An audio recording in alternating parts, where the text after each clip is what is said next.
Chinky, bakit di kaya mabenta o bumibili ang mga customer ko? Gusto mo bang malaman kung bakit? Kung gusto malaman, you got to watch this video. Videos that will make you wealthy and debt-free. Hi there, this is Chinky Tan, your pambansang wealth coach. Nako, sa episode natin na to, we're going to deep dive, and then discuss. Ano ba talagang issue? Bakit hindi ka talaga bumibenta?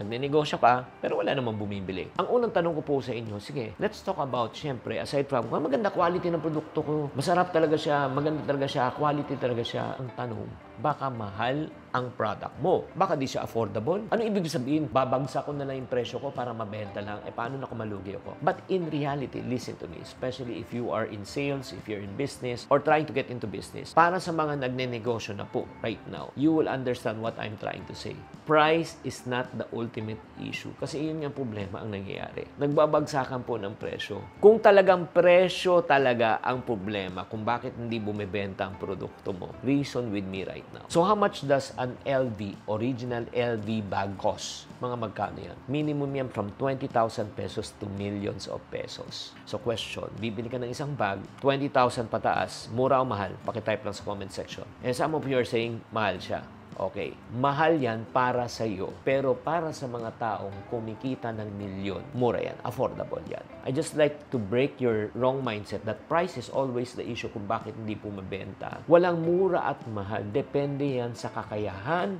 ng target market mo. Yan po ang naging problema ng generic law. Yung we say generic, yung mga gamot. The reason why nagkaroon ng generic law para pababain po ang presyo ng produkto para ma-afford po ng masang Pilipino. Tama po ba? Yes, tama po siya. Pero alam nyo, sa totoo lang, kahit na binaba na po ang presyo ng gamot, hindi pa rin na-afford ng masang Pilipino kasi ang problema ng masang Pilipino, hindi yung affordability.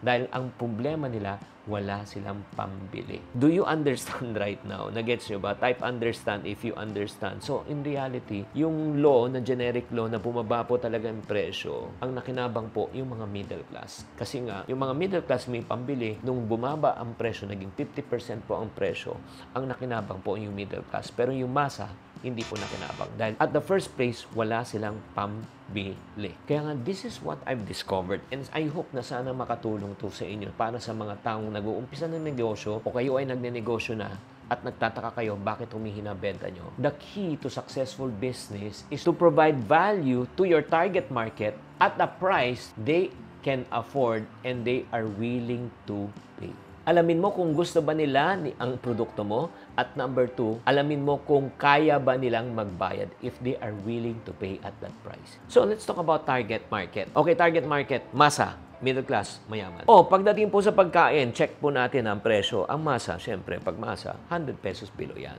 Pagka middle class, 200 to 500. Ang mga mayaman, kahit na 1K pataas yan, afford yan. Agree? Kaya nga, pag target market, pag 100 and below, ay nako, pupunta na yan ng mga fast food. Or if not, punta ka kay Diwata. 100 pesos, overload pares. May soft drinks na only sabaw, only rice pa.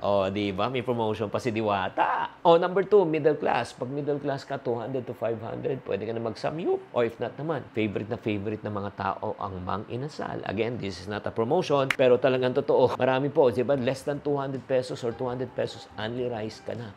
Only sabaw ka pa. Di ba? Pang middle class. Number 3, yung pangmayaman. Pangmayaman, syempre, mga buffet, di ba? Mga exclusive, yun doon na sila kumakain. Okay, pagdating naman ng cellphone, pagmasa, syempre, mga 2,000 pababa. Again, this is not endorsement, pero nag-check lang po tayo. Pwede nang kumuha ng phone na Realme.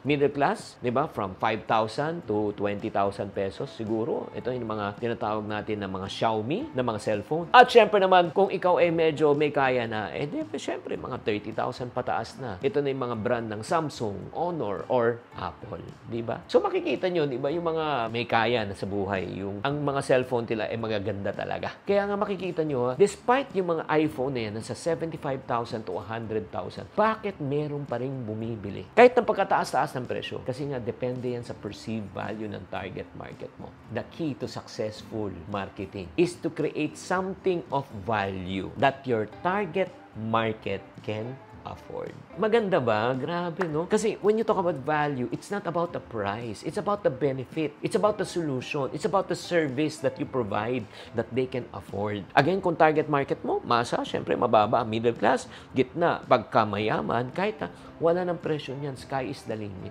Kaya kung ikaw ay nag-uumpisa ng negosyo and you want to win in the marketplace, ito, napakinggan nyo na to. You must offer something of value that will meet the needs and the desire of your target market. And at the price, they will perceive as affordable. Again, walang problema sa presyo. Depende yan kung sinong tinatarget mo. Maganda ba tong episode natin na ito? Kung maganda, type maganda sa comment section. So if you are a startup entrepreneur or a wannabe entrepreneur or an entrepreneur, gusto mo bang mag-create ng value for money na products or services sa target market mo? At medyo confused ka, hindi mo alam kung paano gawin yon, all you need to do is just click the link below or on top or type the word Ascenso para maturuan namin kayo at matulungan namin kayo on how to create value for money products. Sana naman nakatulong po tong episode na ito. Kung nakatulong tong episode na ito, maraming salamat, and please don't forget to share, follow, and subscribe.